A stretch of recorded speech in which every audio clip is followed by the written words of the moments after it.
A- Amen. Purihin natin ang ating Panginoon. Tunay nga na sa kanyang mga salita, ang patuloy na tungtungan ng bawat mananampalataya, maging ang iglesyang ito, at tayo ay nagagalak sapagkat ang Panginoon ang nagliligtas sa bawat mananampalataya. Purihin natin ang ating Panginoon para sa ating pagpapatuloy na pag-aaral ng kanyang mga salita. Ang topic natin ay continue po ng ating series, The Gospel Call and Effective Calling. Pagpasensyaan nyo na po, ang aking boses ay namamalat, pero sa biyaya ng Panginoon ay sisikapin ko po na ma-deliver sa inyo ng maayos sa kanyang biyaya ang ating pag-aaral sa araw na ito. Recap lamang po. So hindi ko na po nalagay yung slide dyan because this is the next topic. The Gospel Call, binigyan din natin nung nakarang linggo ang patungkol sa Ebanghelyo na kung saan ito ang ginagamit ng Diyos upang ang bawat isa ay maligtas sa paraan ng ating Panginoong Hesukristo. Ito po'y nakapaloob sa buhay ng ating Panginoon. Walang ibang magliligtas, di ang tao, di ang pastor, kundi ang Diyos sa pamamagitan ng ating Panginoong Hesukristo na siya ay nabuhay ng walang kasalanan.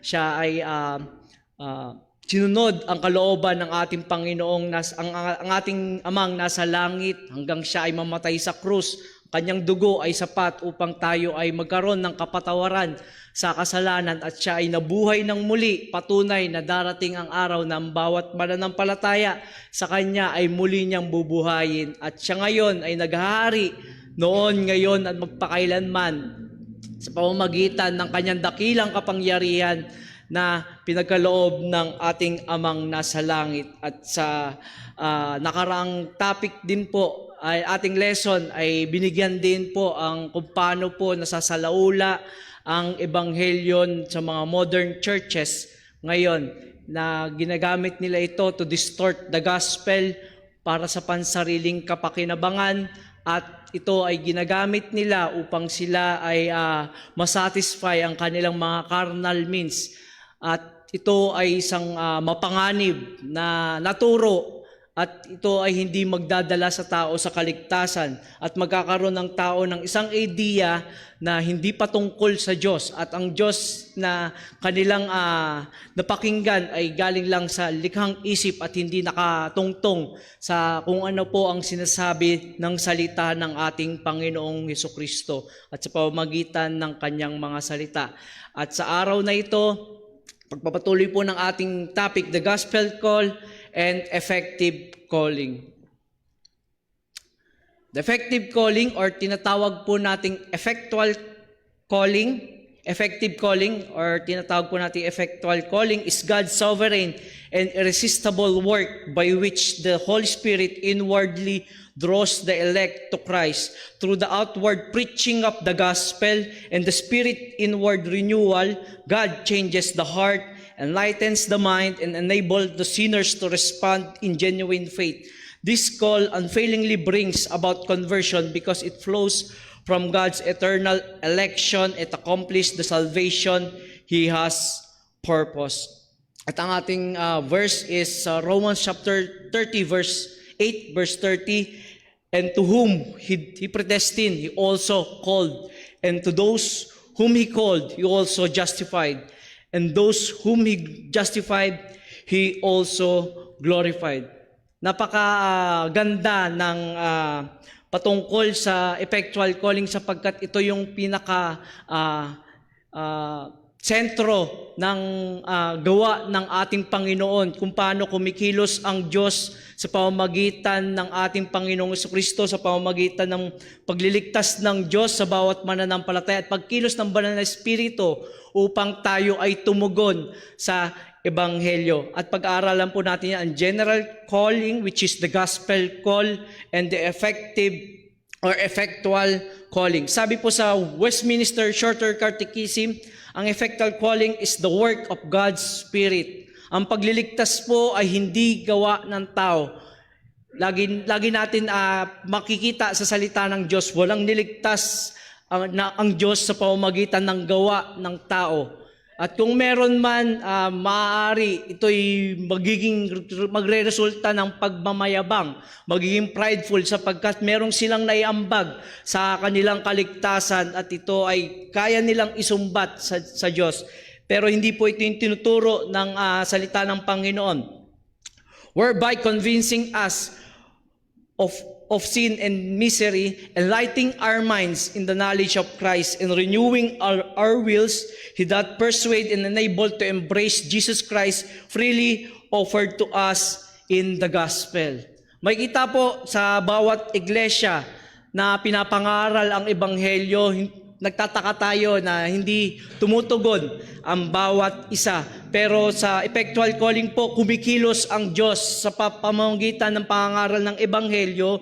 Makikita ng tao ang kanyang kasalanan sapagkat ang Diyos ay bubuksan ang kanyang puso, i-quicken ang kanyang hearts upang siya ay tumugon sa ebanghelyo. At ito po ay makikita po natin sa Romans 8:30. It is order of salvation. Ang Diyos ang tumatawag. Ang Diyos ang nagtatalaga sa bawat kanyang mga hinirang. Ang Diyos ang pumipili. Hindi tayo ang pumili sa Diyos. Kung pipiliin natin ng Diyos, marahil ito ay hindi tatagal, hindi ito maglalast forever.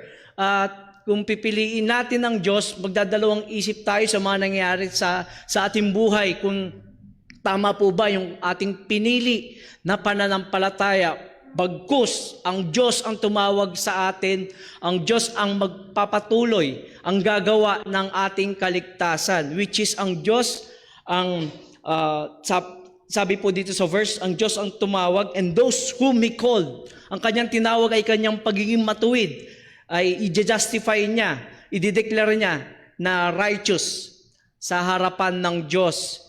And makita po natin dito na ang pagiging matuwid po ay hindi nakasalalay sa ating mga ginagawa, no, upang tayo ay magiging matuwid sa harapan ng ating Panginoon, kundi sa pamamagitan lamang ng banal na Espiritu na pag nakikilos sa bawat mananampalataya o sa bawat itinalaga or pinili ng ating Diyos. And whom He justified, He also glorified. Mamaya is bibigyan natin ito ng diin. Bibigyan po natin ito ng liwanag, ng sang-ayon sa kanyang mga salita. And the difference of external call and effectual call. Ano po ba yung tinatawag na external call, which is the gospel call, general calling, comes through the preaching of His Word, by preaching the gospel. Lahat po ay pinapangaral ang ebanghelyo, pero bilang isang mangaral, hindi po natin, hindi tayo obligado na alamin kung sino yung mga pinili ng Diyos. Kasi kung alam lang natin, magiging magiging mapagtangi tayo, tatangiin lang natin kung sino lamang yung pinili ng Diyos, at walang binigay sa atin ng ating Panginoon ang pinapagawa sa atin o pinag-uutos sa atin bilang isang mananampalataya o bilang isang mensahero ng ating Panginoon is ipangaral ng may katapatan ang salita ng Diyos, ang pagliligtas ng ating Panginoong Hesukristo. The second is extend to all people indiscriminately. Hindi po ito, ito'y patuloy na inihahayag sa tao. At kung may makikita po tayo na merong nangangaral sa labas, which is the street preaching, meron din nagka-campus ministry, is to preach. Ayun po yung ginagawa nila, pinapangaral nila ang salita ng ating Panginoon. Wala silang pinipiling tao, mayaman man, mahirap, matanda man, o bata, may sakit o wala, ay ipinipangaral ang salita ng ating Panginoon. And it is a sincere and universal in its invitation. Ito ay pag-imbita sa bawat mananampalataya. Ating napag-aralan sa nakaraang lesson po natin sa Matthew 11:28, come unto me all you have burden.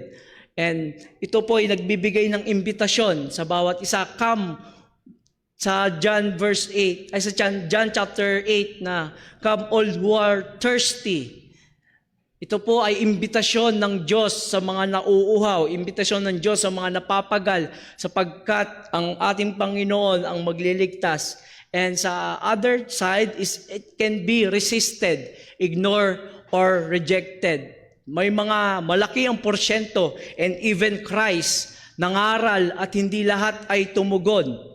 At kung makikita natin, itong pinapangaral na ebanghelyo ay sa tingin natin, wag nating tignan na hindi effective yung pangaral, and even si Christ ay nangaral at nireject ng mga tao hanggang siya ay mamatay sa krus ng Kalbaryo, hanggang sa dumating sa Book of Acts, hanggang sa generation natin ngayon, marami pa rin pong tumatanggi dahil sa kalagayan ng tao. We are dead in sin. We are short sa glory ng ating Panginoon, sapagkat sa ating makasalanang kalagayan, wala tayong kakayahan na i-grasp ang gawa ng Diyos unless nabuksan ng Diyos ang puso ng bawat isa.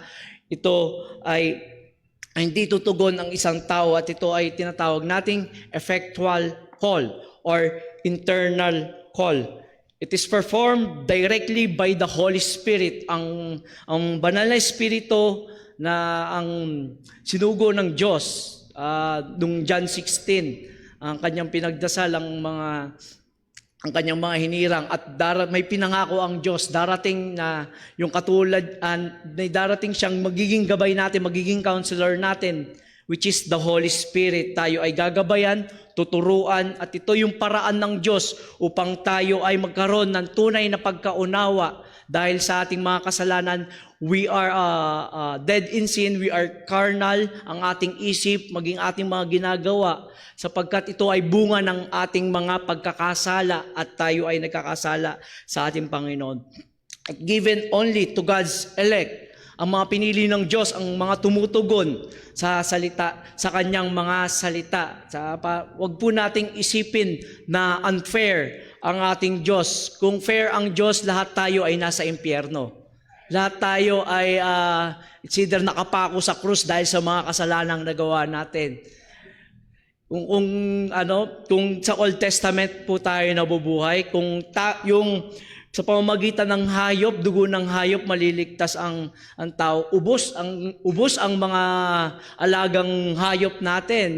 Sapagkat sa daming kasalanan ng tao ay hindi sasapat ang dugo ng hayop, kundi tanging ang dugo ng ating Panginoong Hesukristo na nagbayad, na nagdusa sa krus ng Kalbaryo.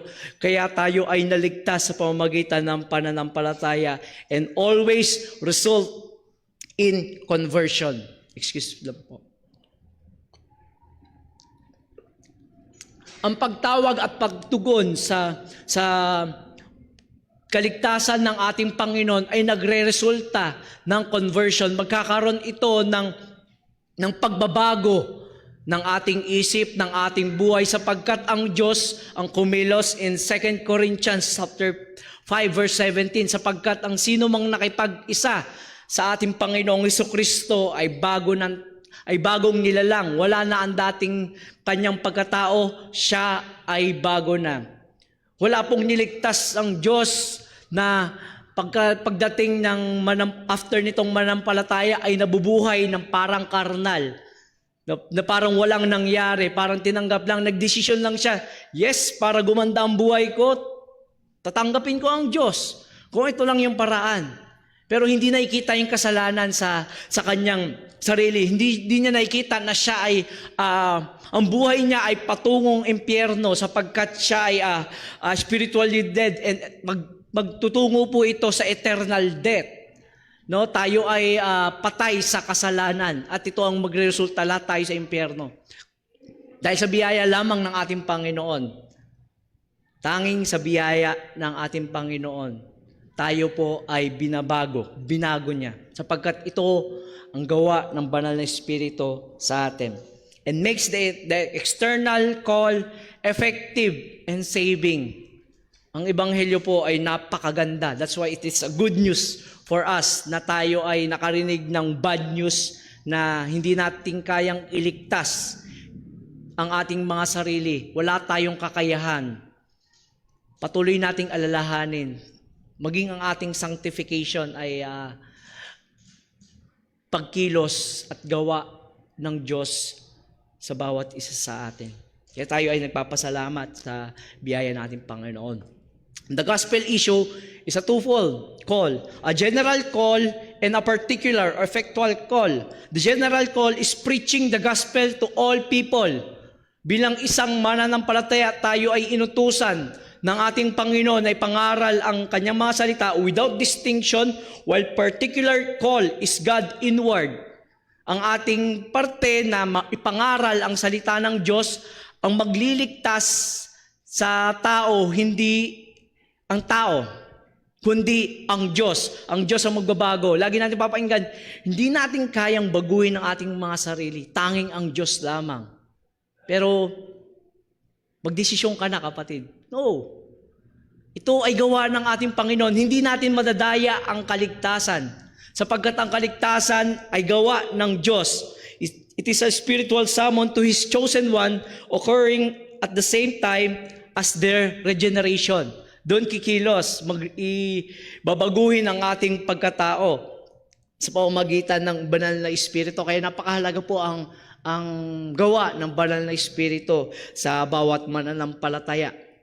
Ang sabi ni Louis Berkhoff sa Systematic Theology, the external call is the mere presentation of the truth. And the eternal call is the creative operation of the Holy Spirit, which infallibly brings forth the intended effect. Effectual calling is an act of grace in which God powerfully applies the gospel to sinners, enlightening their minds, renewing their wills, and persuading and enabling them to embrace Jesus Christ. Regeneration and effectual calling are so close connected that one cannot exist without other. Napakahalaga po na ang kaligtasan ay nakakapaloob lamang sa biyaya at pagkilos ng ating Panginoon. At patuloy nating maging matamis sa atin yung pagliligtas ng ating Panginoon. Maging magkaroon tayo ng kagalakan, the joy of the salvation sa ating paglakad bilang isang mananampalataya. Kung sa kasalukuyan po ay may pinagdadaanan tayo, kanyang pinagdadaanan tayo, lagi natin tatandaan, may pag-asa tayo pagdating ng araw. Lahat tayo ay lilisan sa permanenteng mundong ito. At lagi nating inaantay ang eternal, which is ang buhay na walang hanggan. Kung gusto mo mabuhay ng buhay na walang hanggan dito sa lupa, nakakasawa. Sapagkat tayo ay kakain, yung daily routine natin, mananawa tayo. Pero dahil sa biyaya ng ating Panginoon, tayo ay tinawag niya para sa eternal purpose. And everyone whom He had elected from eternity is brought to Christ through this effectual call, which unfailingly accomplished its purpose. Through the call of God, a sinner's heart is regenerated and will liberated. Because of this, the effectual call precedes conversion and exercising faith in Christ. All those who are called in this way will be justified and ultimately glorified. All glory goes to God who works this change in us by His call. Napakaganda po ng plano ng Diyos sa atin. Sa plano niyang kaligtasan sa bawat mananampalataya, sa bawat kanyang tinubos at pinili, sapagkat tayo ay isa lamang sa nakikinabang sa biyaya at awa ng ating Panginoon.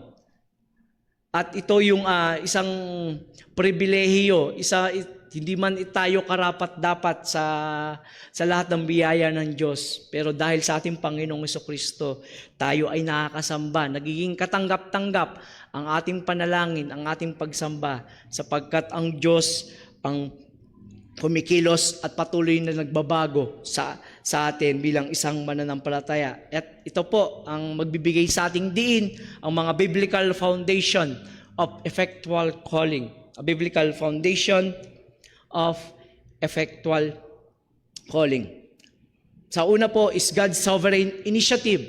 Ang Diyos ang tumawag sa atin. And sa verse 13 ng Romans chapter 8, and those He predestined, He also called, and those whom He called, He also justified, and those whom He justified, He also glorified. Nakakamangha po yung pagtawag sa atin ng ating Panginoon. Hindi siya yung nagaling siya pupunta siya sa future upang makita tayo na ayun yung mga perspective ng ibang mga tao, kaya nagiging general calling. Tinitignan, nakita ng Diyos na darating ang araw na mananampalataya si kapatid dito. Hindi po yung natutugon ito sa akin. Hindi siya yung open ng Diyos, na nagulat ang Diyos na nakaligtaan kong iligtas ang taong ito. Hindi po ganoon ang Panginoon, at hindi ito ang sinasabi ng salita ng Diyos, sapagkat ang Diyos ay pumili na ng pasimula pa.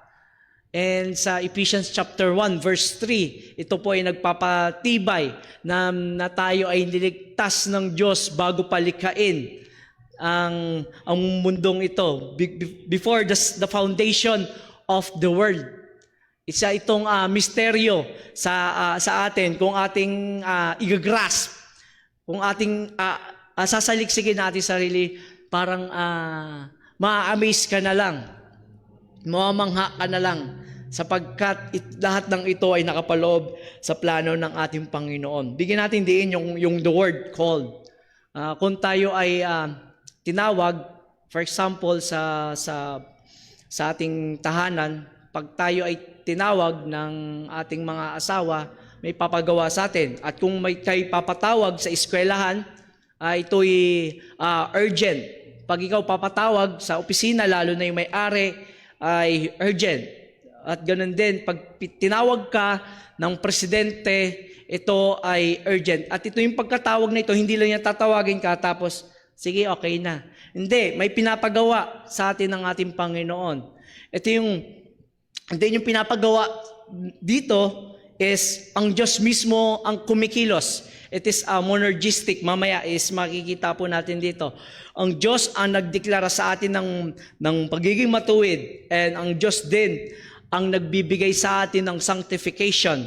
And ang Diyos din ang kumikilos sa ating pagpapakabanal, paglakad natin. Ang Diyos din yung bubuhay sa atin pagdating ng araw. In John 6 verse 44, "And no one come to me unless the Father who sent me draws him, and I will raise him on the last day."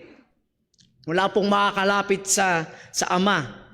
Tanging ang Diyos lang ang naglalapit. Ang ating Panginoong Jesucristo ang naglalapit. Tayo ay nilapit ng Ama sa ating Panginoong Jesucristo. At ito yung assurance natin, mga kapatid. Ito yung pag-asa natin sa darating na buhay, na tayo ay bubuhayin ng ating Panginoong Jesucristo. Patuloy po tayong mamangha na ang Diyos ang patuloy na kumikilos. Ang Diyos ang patuloy na nagbibigay sa atin ng biyaya upang tayo ay makalakad sa Kanyang kalooban. And then the second is the indwelling work of the Spirit. Excuse lamang.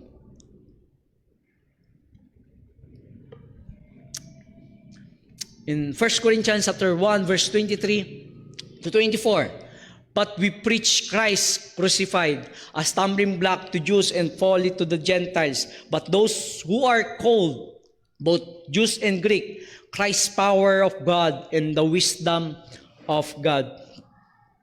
Tanging pangangaral lamang ng ating pangangaral ng salita ng Diyos na si Kristo ay pinako sa krus, at ito ay nagiging stumbling block ng Jews, at ito ay nagiging folly sa Gentiles, sapagkat ang kanilang tagapagligtas, ang kanilang Messiah na inaantay ay pinako sa krus. Lahat ng pinako sa krus ay may kahatulan sa culture ng sa Roman and sa mga Hudyo. Ang mga nakapako sa krus ay may ginawa na hindi lamang ito masama, sapagkat mas masama, o tinatawag na heinous crime na ginawa, at tanging parang death penalty is ipapako sa krus, parang tinotorture ka hanggang sa mamatay ka. At yung mga Jews na nagsasabi na itong si Kristo na pinako sa krus ang magliligtas, hindi. And nagiging folly ito sa Gentiles, sapagkat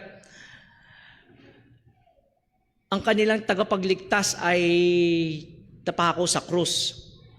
At dito, pinapakita, but those who are called, sa mga tumugon, both Jews and Greeks, it is Christ, the power of God. Ang gospel po ay ito yung kapangyarihan ng Diyos and the wisdom of God. The wisdom of God is the whole counsel of God.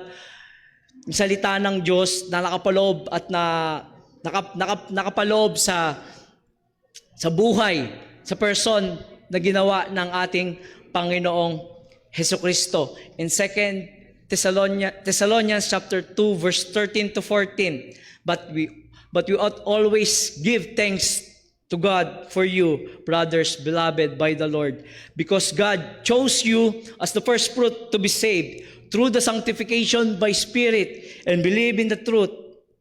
To this, He called you through our gospel so that you may obtain the glory of our Lord Jesus Christ. Excuse me po.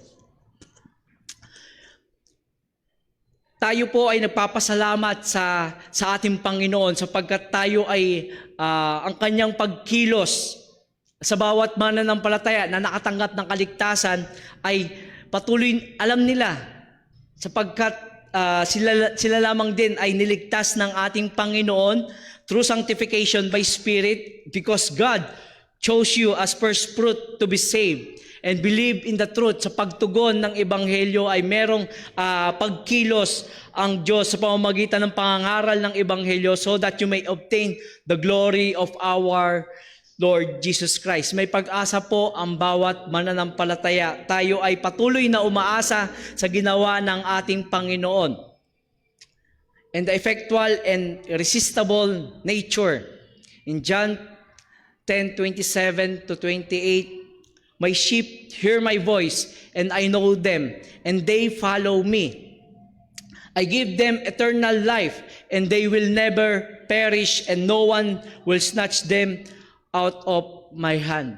Ito po yung nagpapakita ng resistible nature or irresistible calling ng ating Panginoon ay kailanman hindi nawawala, hindi ito napipigilan sapagkat ang ating Panginoon bilang isang mga tupa na bilang isang ang Diyos ay ang ating Panginoon ay in John 10, siya ay pastol. Ang kanyang mga tupa ay naririnig ang kanyang mga boses. Ang pagtugon sa Ebanghelyo ay ating nagbibigay daan sa atin upang maunawaan natin ang ginawa ng ating Panginoong Jesucristo. And I know them, kilala ng Diyos ang kanyang mga tupa at naririnig ito.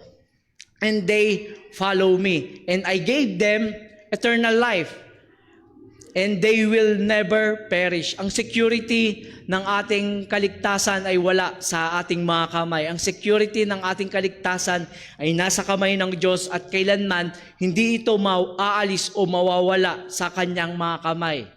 Kung sa atin ito, kung meron man tayong pinagkatiwala sa mundong ito, for example, sa bangko, kung ikaw ay magtatago ng pera, hindi natin alam kung ang bangkong yun ay tatagal ng ilang taon. Sinecure, kung ba isi-secure natin yung savings or deposit, wala tayong assurance, pero tayo ay umaasa na sila ay mag-iingat ng kanilang pera. Pero darating may mga bangko na nagpo-file ng bankruptcy kasi hindi na nila kaya. Kumbaga nawalan na ng pondo ang bangko. At kung makikita natin, kung tayo ang hahawak ng kaligtasan, napakalaki ng chance na mawala ito sa atin. At sa pamamagitan ng salita ng Diyos, ang ating seguridad ng ating kaligtasan ay wala sa ating mga kamay. Wala sa pastor, wala sa iglesia o pag-anib sa panambahang ito, kung hindi sa ating Panginoong Hesukristo lamang. And for many, in Matthew chapter 22 verse 14, for many are called, but few are chosen. The gospel call goes out to many, but only those whom God effectual called respond. The difference is internal spiritual transformation that renders call irresistible. Lahat ay at tinawag, which is the gospel call, lahat ay nakapakinig. Kaya patuloy nating pinapangaral ang ebanghelyo sa iglesyang ito at maging sa mga nakakasalamuha natin upang makita nila yung pagliligtas ng ating Panginoon. Pagkatiwala po natin sa Diyos ang resulta sapagkat hindi natin kayang baguhin ang kaisipan ng tao, hindi natin kayang baguhin ang kanilang mga pamumuhay, tanging pagkilos ng ating Panginoon. And calling them into the fellowship with His Son. In 1 Corinthians chapter 1 verse 9, God is faithful.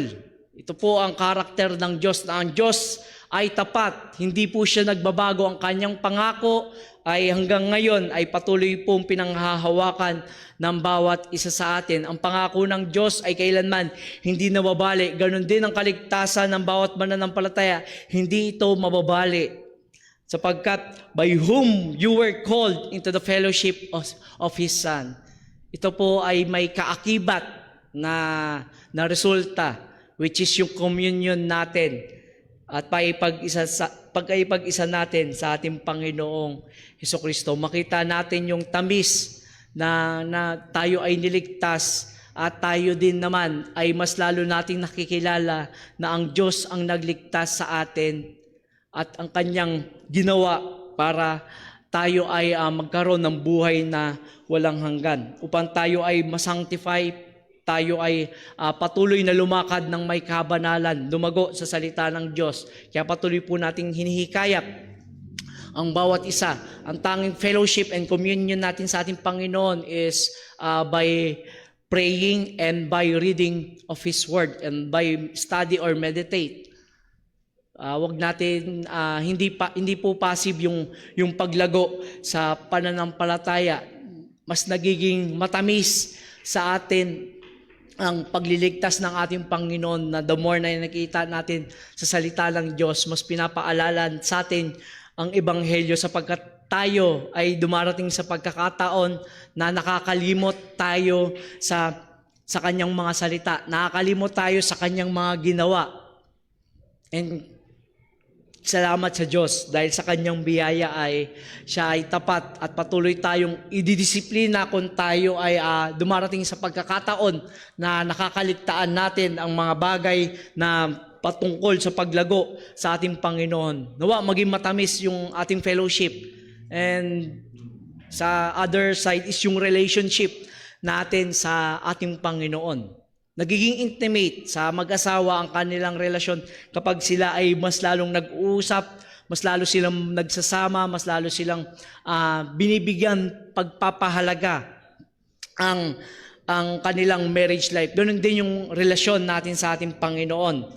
Nagiging malago ito at nagiging matamis ito kung patuloy tayong nagninilay at nag-aaral at inaalala natin yung biyaya ng Diyos sa bawat isa sa atin. Kaya bilang isang pagtugon, patuloy nating hikayatin ang bawat isa. At bilang isang magkakapatid, biyaya din ng ating Panginoon na meron tayong mga kapatiran na nangangamusta sa atin kung ano na yung kalagayan natin. At para tayo ay may pagdasal, para tayo ay tulungan, sapagkat isa ito sa mga benepisyo ng bawat mananampalataya, na tulungan ng bawat isa na lumago bilang isang katawan ni Kristo, na tayo ay tinubos ng kanyang dugo. And calling them to eternal life. And lahat tayo ay may kanya-kanyang laban. At ito yung laban natin sa pananampalataya is to persevere. Bilang isang mananampalataya, patuloy natin pagsumikapan na tayo ay patuloy na lumago. And fight the good fight of the faith, take hold of the eternal life to which you were called. Makita po natin eternal purpose natin sa ating buhay, mga kapatid, and about which you made the good confession. Bilang isang tinawag, ang ating confession ay tayo ay naligtas sa biyaya ng ating Panginoon. tayo ay nanampalataya sa ginawa ng Diyos, hindi sa ating mga sarili, kundi sa gawa ng ating Panginoon. Magiging maganda yung ating lakad kung patuloy po natin aalalahanin, patuloy natin sasariwain na tayo ay tinawag ng Diyos sa eternal life, sa eternal purpose for His glory. Hindi po tayo, wag po tayong maging complacent. Isa lamang po itong paalalam na maging mapagbantay din tayo sapagkat ang leon ay ang works ng diablo ay parang ni Satan is parang leon na umaatungal, naghahanap ng masisila. Maging mapagbantay tayo at mas maging makita natin yung eternal purpose natin, na hindi tayo dumating sa pagkakataon na mabaliwala ang lahat. And most reformed na sinasabi na kapag ikaw, lahat tayo ay daraan sa madilim, masalimuot nating buhay, at lagi natin tatandaan tayo ay tinawag ng ating Panginoon. At kung ito ay mag-fail, in John verse 2, in the first is hindi natin talaga kilala ang ating Panginoon. It is the sad thing na naging information lang sa'yo ang ebanghelyo, ang ginawa ni Kristo, ang mga katotohanan. This truth is maging facts, na ito ay maging impormasyon lang. And the truth, in the other side, it is bring us the good confession. It is they speak the same thing. Sabi sa confession, it speak the same thing. Kung ano yung pinaniniwalaan natin, ayun yung wino-work out natin. And Philippians chapter 2 verse 13, na it is God who works in you. Work out your salvation with fear and trembling. Wino-work out natin salvation dahil meron na tayo, tinanggap na natin ito sa pamamagitan ng pananampalataya sa ating Panginoong Jesucristo. Kumbaga, existing na yung muscle natin para ito ay lumago, magpupush up ka, gagawa ka ng kaparaanan para maging lumaki yung mga muscle mo. And ganun din, sa paraan natin sa paglago sa pananampalataya ay gamitin natin yung mga biyaya ng Diyos sa pamamagitan ng kanyang mga salita upang tayo ay lumago sapagkat tayo ay tinawag ng Diyos sa kanyang kaluwalhatian. And the theological characteristic of effectual calling. And one is sovereign. Ang Diyos ay soberano at siya ay kumikilos. The effectual calling is entirely work of God, not a work of man, but entirely work of God, initiated and accomplished by Him alone. The sinner plays no part in initiating their salvation. Ang tanging ambag natin sa kaligtasan, yung kasalanan. Kasalanan lang. Patuloy tayong magkakasala.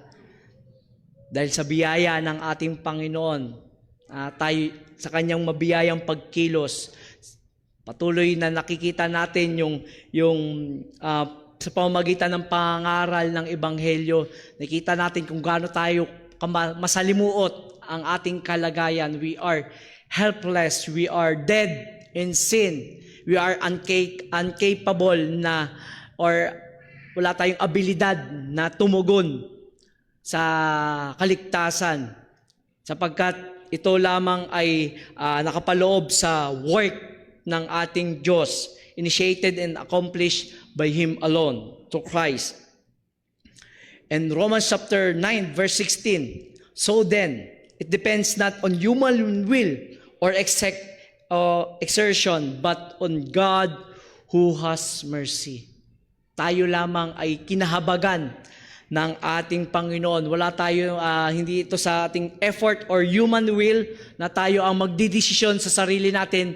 Kung di ba makikita po natin na kapag tayo ay nangaral, sinasabi ng iba, ay saka na ako tatanggap sa Diyos kapag ako ay matanda na, kapag kailangan ko na siya, kapag ready na ako. Usually, ayun po yung mga maririnig nating excuses.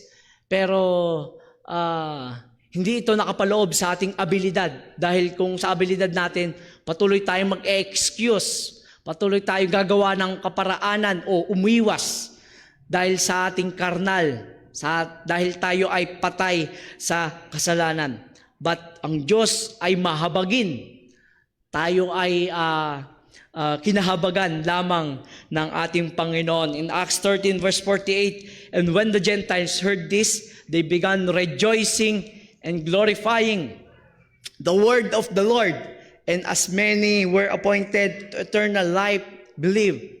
Ito po yung nang napakinggan ng mga hentil, ang ebanghelyo, sila ay nagalak at nag-glorify ang Diyos, ang kanyang mga salita, sapagkat marami ang naligtas, marami ang nanampalataya. Ito yung tugon. Ito yung unang tugon ng bawat mananampalataya na kapag tayo ay tinawag ng Diyos, makikita natin yung tanging kaligtasan ay nakapaloob sa ating Panginoong Hesukristo. And note, God's calling is a part of His eternal plan, showing His complete control over salvation. Ang ating Diyos ay walang plan A na kapag hindi ka tumugon, meron siyang plan B. Hanggang plan C. No, ang Diyos ay soberano. Ang Diyos ang may akda at may control sa lahat ng bagay, at maging ang ating kaligtasan ay hawak ng Diyos. At ito ay nakapaloob sa kanyang eternal purpose. At ito ay nagbibigay sa kanya ng kaluwalhatian. Darating ang araw, tayo po ay mamamangha sa pagliligtas ng ating Panginoong Hesukristo. Jonathan Edwards, the sovereignty of God is the stumbling block on which thousands fall and perish. And if we go contending with God about His sovereignty, it will be our eternal ruin. It is absolutely necessary that we should submit to God as absolute sovereign and sovereign of our souls, as one who have mercy on whom He will have mercy, and harden whom He will. Ang Diyos ang may kakayahan. Maraming ng tao ang hindi tumutugon sa ebanghelyo. Maraming tao nagre-reject. Kung makikita niyo po sa US, try niyo, kung makikita niyo po yung mga nangangaral sa street, sa mga city sa US, inaaresto, kung hindi inaaresto, binabato. Minsan pa kinukulong. Marami na po. Pagtatanong nyo, naniniwala ka sa Diyos? They are confidently na sasabihin, hindi ko kailangan yan. Nakakalungkot po, and marami na po na ang tao nagko-confess na hindi sila interesado sa Diyos. And it is absolutely necessary that we should submit to God as an absolute sovereign and sovereign of our soul. Lagi po nating tatandaan, ang Diyos ang may control ng lahat ng bagay. Hindi mo man ito maunawaan, hindi mo man ito mag-grasp sa paraan ng iyong isip. Lagi natin tatandaan, kapatid, na ang Diyos ang soberano. Soberano ang ating Diyos. Maging sa ating kaligtasan, maging sa ating sanctification, maging sa ating paglakad, pamumuhay sa Kristiyano, ay ito ay nakapaloob lamang sa paggawa ng ating Panginoong Hesukristo. And letter B is, it is monergistic. When we say mono, it is one. It is God who works. And effectual calling is monergistic, meaning that God alone acts in the sinner's regeneration. In the human will does not contribute. At ito po ay nagbibigay diin sa atin, mga kapatid. In John chapter 1, verse 12, verse 13, but to all who did receive Him, who believe in His name, He gave the right to become the children of God, who were born not the blood, nor the will of the flesh, nor the will of man, but of God. Ito ang gawa ng ating Panginoon. Tanging ang Diyos lang. Huwag natin tangkain na magkaroon tayong parte. Dahil ang Diyos ay banal. He demands 100% perfection, which is hindi natin kayang gawin. At tayo ay naging anak ng Diyos sa pamamagitan ng ating Panginoong Jesucristo, sa pamamagitan ng ating pananampalataya sa Kanyang pangalan, hindi tayo dahil sa ating kapanganakan, hindi sa ating dugo, hindi sa ating katawan, hindi sa ating will, kundi sa ating Panginoon. Tanging ang Diyos lamang ang kumikilos, ang nagpapabago sa mananampalataya. Sabi ni John Owen sa kanyang libro, and the work of effectual calling is monergistic. God alone is efficient cause the sinner contributes nothing, that the dead may live, and God must impart life, and the blind may see. He must open their eyes. The spiritual birth is not wrought by the human effort, nor by the preaching of the word alone, but by the almighty power of the Holy Spirit. The faith itself is a gift produced when God alone acts. Tanging in even our faith, kahit yung pagtugon natin sa ating Diyos is biyaya, is regalo. Ang kaligtasan ay regalo ng ating Panginoon, di sa ating pamamagitan ng ating gawa. Malinaw sa salita ng Diyos at patuloy nating dinidiin na magkakaroon tayong parte. Kailangan mong gumawa, kailangan mong may gawin. Ang resulta ng kaligtasan ay ang pagbabago, which is nagbabago ang ating buhay. Kumilos ang Diyos at tayo ay generate ng ating Panginoon. Binago ang ating katauhan, ang ating kalagayan, kaya tayo nakakagawa ng mga mabubuting bagay para sa Kanyang kaluwalhatian. Hindi ito product ng salvation ang ating gawa. It is it is the evidence that we are saved by God. And even the faith itself is a gift. Ito, lagi nating tatandaan, mga kapatid, na ang ating kaligtasan ay tanging ang Diyos lamang, pagkilos ng ating Panginoong Jesucristo. In Ephesians chapter 2, verse 4 and 5, but God, rich in mercy, because of great love with which He loved us, even when we were dead in our trespasses, made us alive with Christ. By grace, you have been saved. Punong-puno po ng salita ng Diyos kung paano siya kumilos, kung paano siya magligtas sa isang makasalanan, na tayo ay dapat na mas maging matamis, mas maging maalab ang ating pag-ibig sa ating Diyos, sapagkat siya ang unang umibig. Ang Kanyang biyaya ay mayaman. Ang Kanyang dakilang pag-ibig ay sapat para iligtas tayo, na kahit na tayo ay patay sa kasalanan, ang Diyos ang kumilos upang tayo ay maging buhay sa pamamagitan ng ating pagkikipag-isa sa ating Panginoong Jesucristo. And by grace, you have been saved. Lahat po ay biyaya ng ating Panginoong Jesucristo.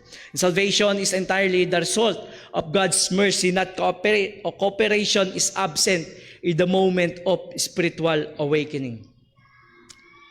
Mas lalo po tayong makita po natin masaganang biyaya ng ating Panginoon. Minsan hina-hijack natin hina-hijack ng mga modern churches yung Romans chapter 5 na habang sumasagana yung biyaya ng Diyos, the more na tayo nakakasala, the more na sumasagana ang Diyos. At sa ganung paraan ba tayo ay magpapatuloy sa kasalanan? In Romans chapter 6 verse 1, no. Madiin na sinasabi ni Apostol Pablo, hindi, sapagkat ang Kanyang iniligtas at bilang isang tayo ay patay na sa kasalanan, tayo ay binuhay ng Diyos upang tayo ay mamuhay ng matuwid sa pamamagitan ng Kanyang banal na Espiritu. And the regeneration and effectual calling are purely the work of God. Lagi natin, ito yung nagbibigay diin sa ating topic, sa ating lesson sa araw na ito. Ito ay purely work of God.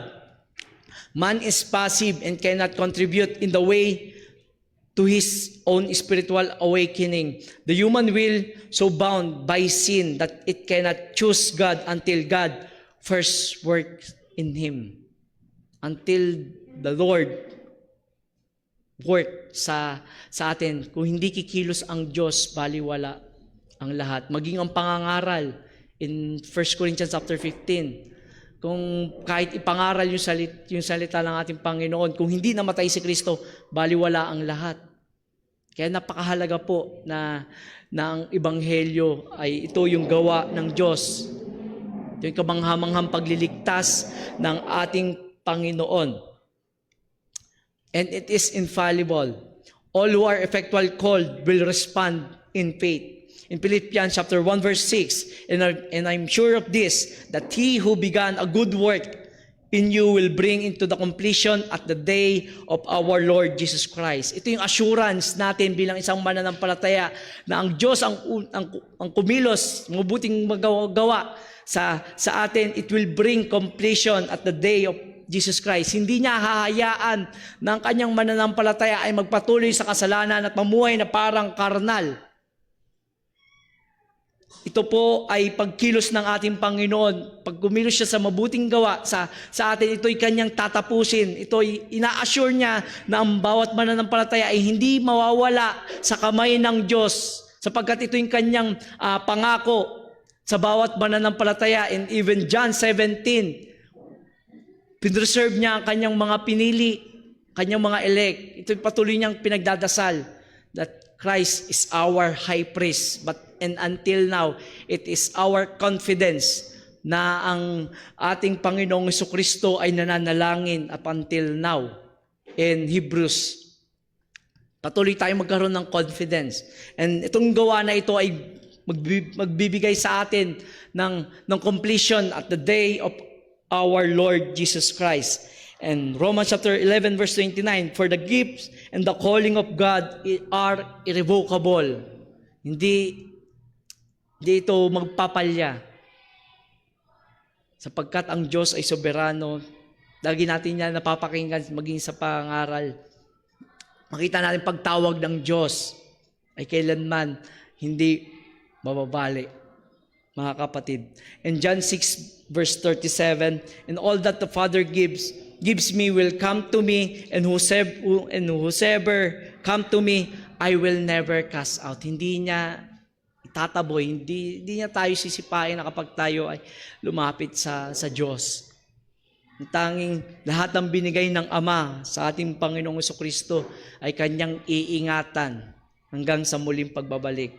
An effectual calling is infallible, by whom God calls will inevitably respond in faith. There is no failure in God's calling. And sabi ni Francis Turretin, the calling of God is efficacious because it depends not on the mutable will of man, but on the immutable counsel of God, who works all things according to His good pleasure. That the external call given by the word is common to all who hear it, yet it is frequently resisted and rejected. But internal call, which is given only to the elect, is joined with the operation of the Spirit, and therefore it cannot fail its elect. And it is, letter D is, it is personal. God called individual knows them intimately. In John 10 verse 3 to 4, to him the gatekeeper opens. The sheep hear his voice. He calls his own sheep by name and leads them out.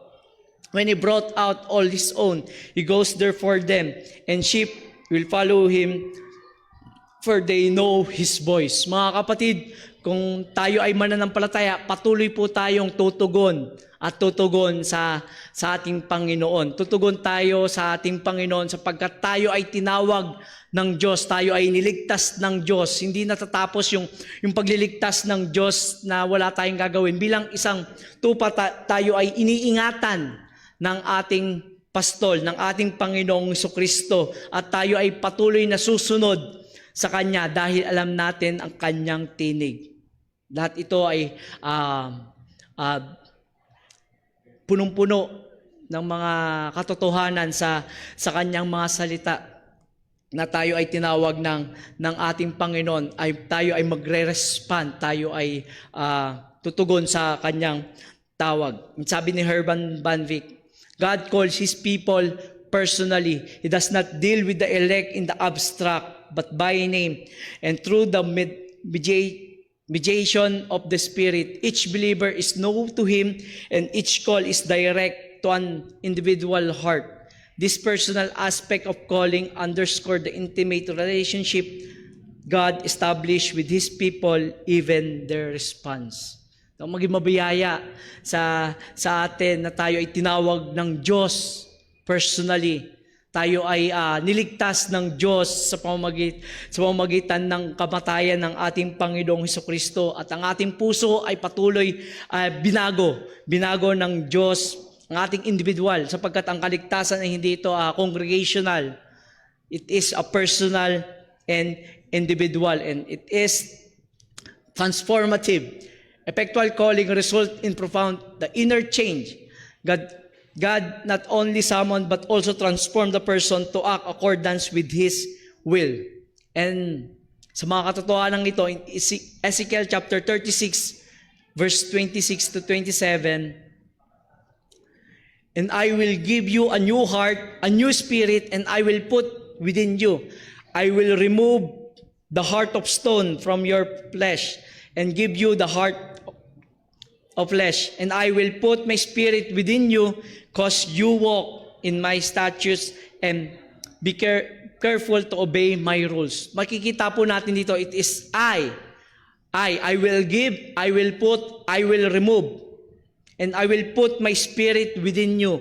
Ang Diyos ang patuloy na nagbabago. Ang Diyos ang nagbibigay sa atin ng bagong puso. Ang Diyos ang nag-aalis sa atin ng dating pagkatao. Ang Diyos ang magbibigay sa atin ng bagong espiritu upang tayo ay makalakad sa kanyang mga utos. Ang totoong resulta ng pagliligtas ng Diyos sa bawat mananampalataya ay binabago. Nagkakaroon ng pagbabago. At hindi ito madadaya. Hindi ito magtatago, hindi ito mananatiling parang secret conversion. It is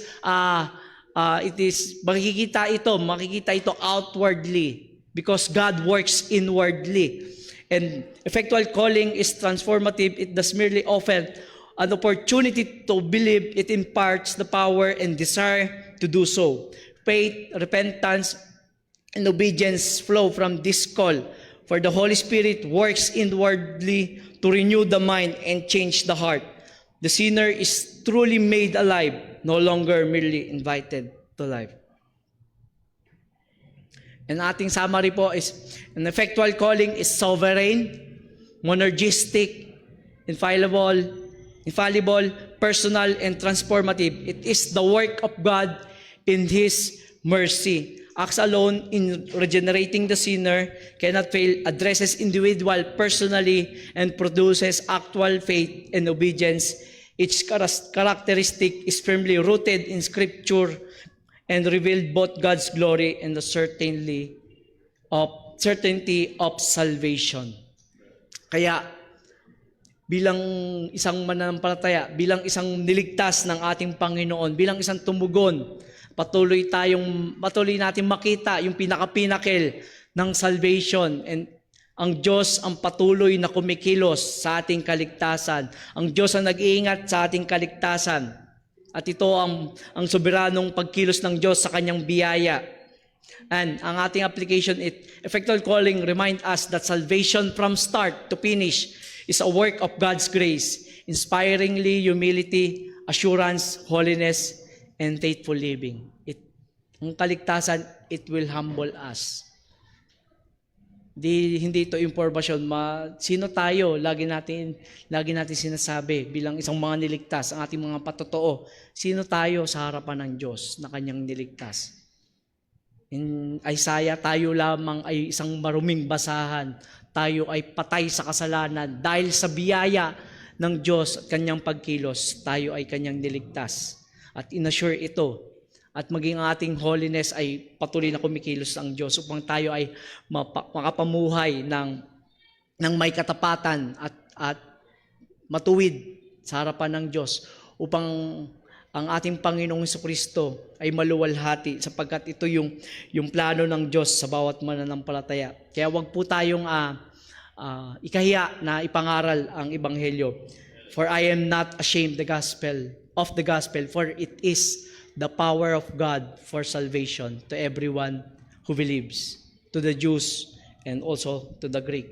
And ang ating greatest commandment, or the Great Commission, and go therefore, make disciple of all nations, but baptizing them in the name of the Father, and of the Son, and of the Holy Spirit, teaching them to observe all things that I have commanded you. And behold, I am with you always until the end of the ages. Nangako ang ating Panginoon. Sa ating pangaral, sasabahan tayo ng ating Panginoon. Kahit tayo ay dumating sa ating pagkakataon na tayo ay ikulong, mamatay, nang dahil sa pangaral, kapatid, patuloy po natin ipangaral ang Ebanghelyo sapagkat ito ang pagliligtas ng Diyos sa mga makasalanan. Dito po nagtatapos ang ating lesson. Meron po bang may tanong? Sige po, Brother Toto.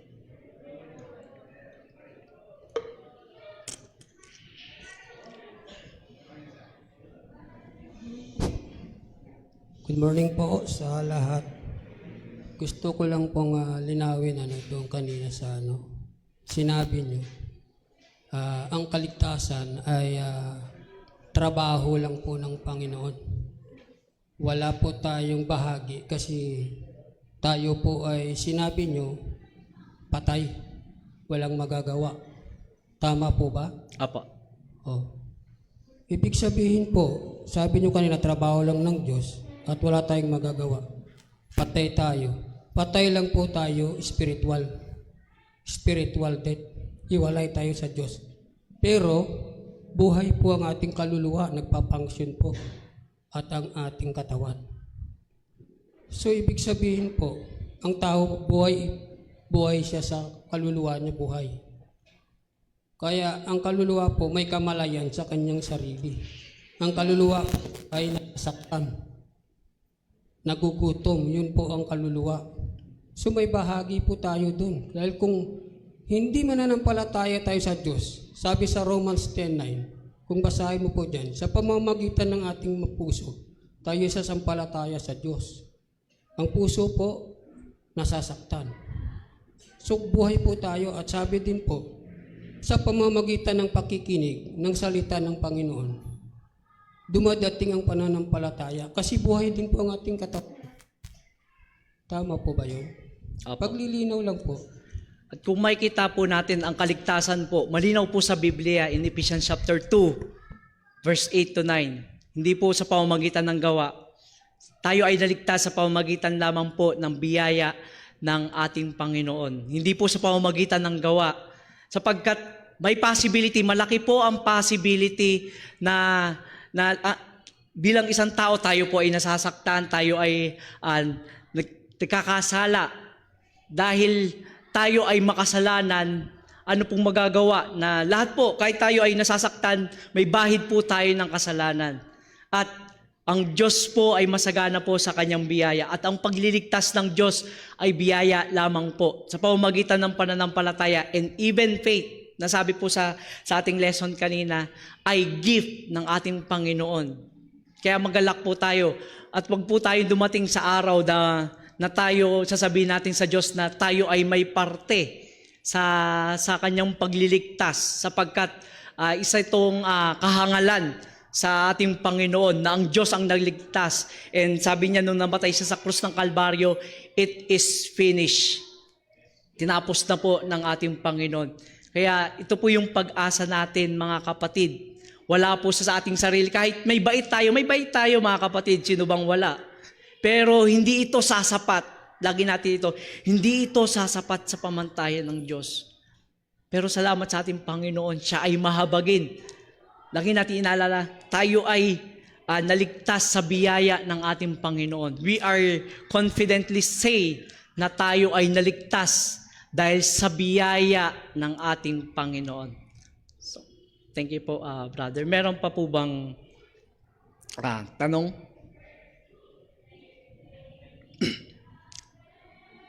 So, kung wala na po, purihin natin ang ating Panginoon bilang po sa pagtatapos ng ating Sunday School. Tayo po ay manalangin. Ama naming Diyos na makapangyarihan sa lahat, lubos po kami nagpapasalamat, Panginoon. Higit sa pagliligtas mo po sa amin, O Diyos. Sino kami sa harapan mo, Panginoon, upang iyong iligtas?